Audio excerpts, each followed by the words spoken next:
Assalamualaikum warahmatullahi wabarakatuh. Nama saya Muhammad Sodik Ripai, perwakilan dari kelompok 3 yang membahas tentang perangkat keras yang diperlukan dalam jaringan komputer. Yang pertama, sejarah internet. Nah, sebelum kita masuk lebih dalam, kita harus tahu dulu pengertian atau sejarah internet itu sendiri. Pada tahun 1969,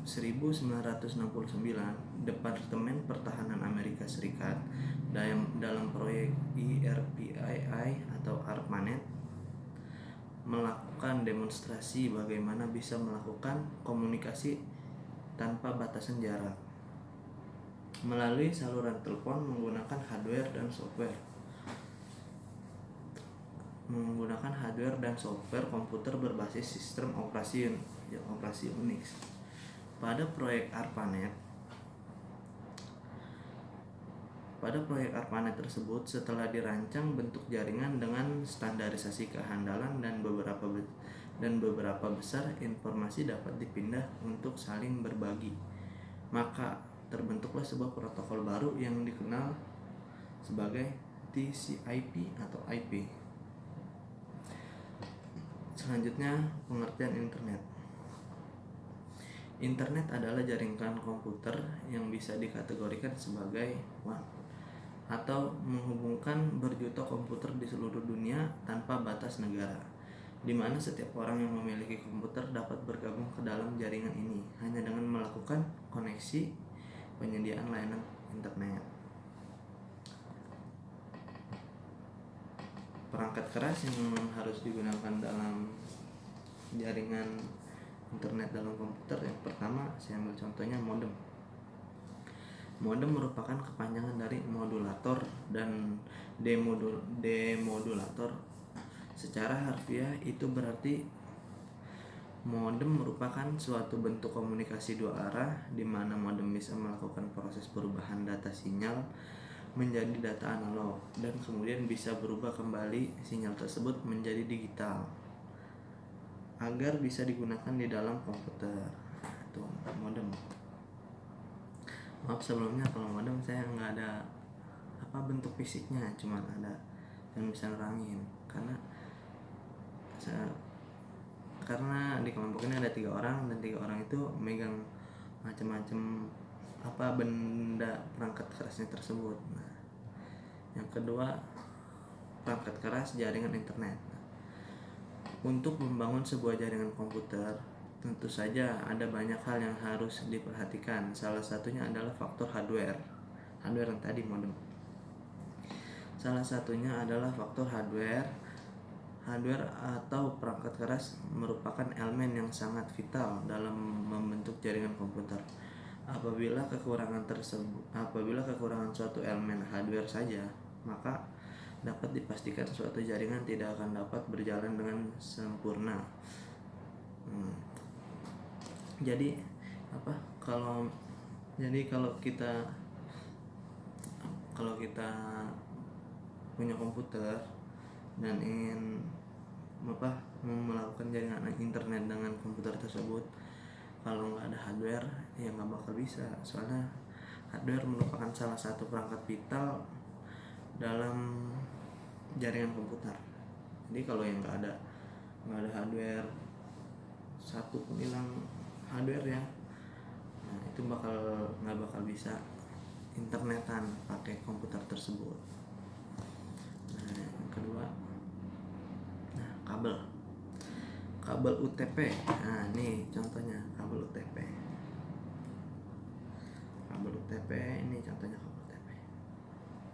Kabel UTP adalah jenis kabel terbuat dari bahan pengantar tembaga. Nah, jadi di sini ada tembaga nih. Di dalam kabel ini ada tembaga.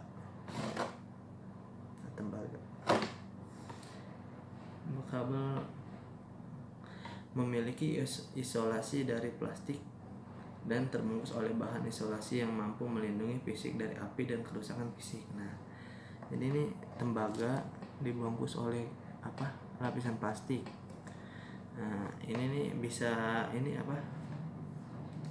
bahan isolasi yang mampu ini tuh bahan isolasi dia mampu melindungi dari apa, dari api dan kerusakan fisik. Jadi kalau digini-giniin, nah bisa dilindungi nih oleh ini nih, lihat lapisannya. Nah, itu dia lapisannya. Jadi lapisan ini bisa melindungi dari api atau kerusakan fisik. Kerusakan fisik tuh contohnya digini nih. Atau kalau misalkan kita taruh di bawah, kelindes, keinjek-injek, itu masih bisa dilindungi oleh ini tuh. Nah, coba tuh.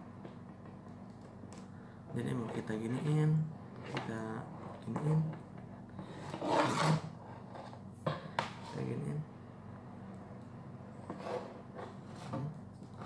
bisa dilindungi oleh itu.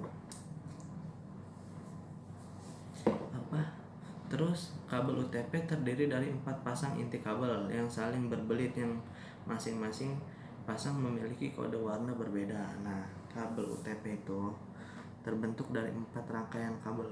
Nih, bisa lihat. Nah, bisa lihat. Nah, di sini ada warna oranye, hijau, coklat sama biru. Oranye, hijau, coklat sama biru. Nah,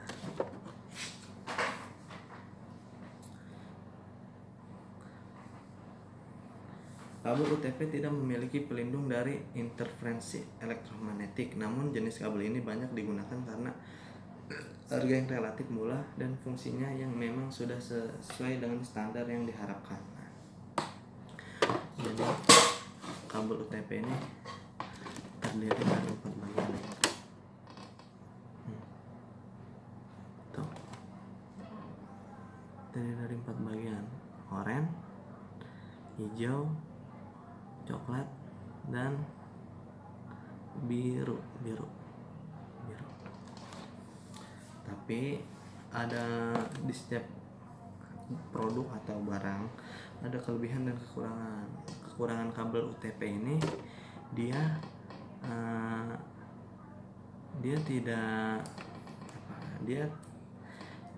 tidak dilindungi dari interferensi elektromagnetik. Nah, ini dia tidak dilindungi dari interferensi elektromagnetik kabel ini tuh.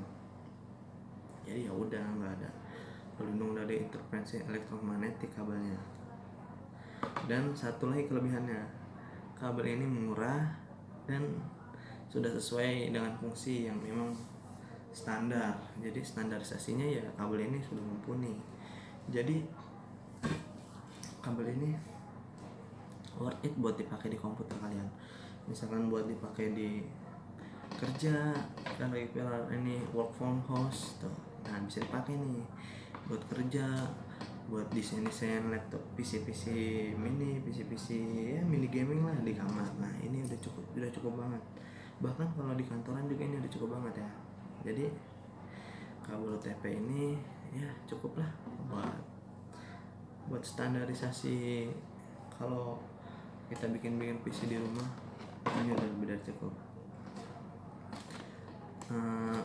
Satu lagi apa ya,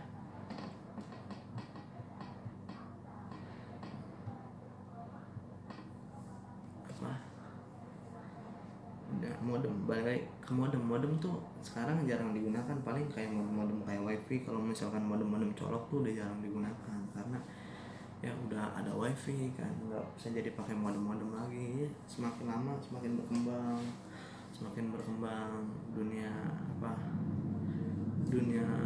elektronik itu 4.0. Nah, bisa jadi ini juga makin lama makin gak ada karena makin lama makin sering menggunakan wireless. Nah, wireless. Jadi satu keuntungan wireless tuh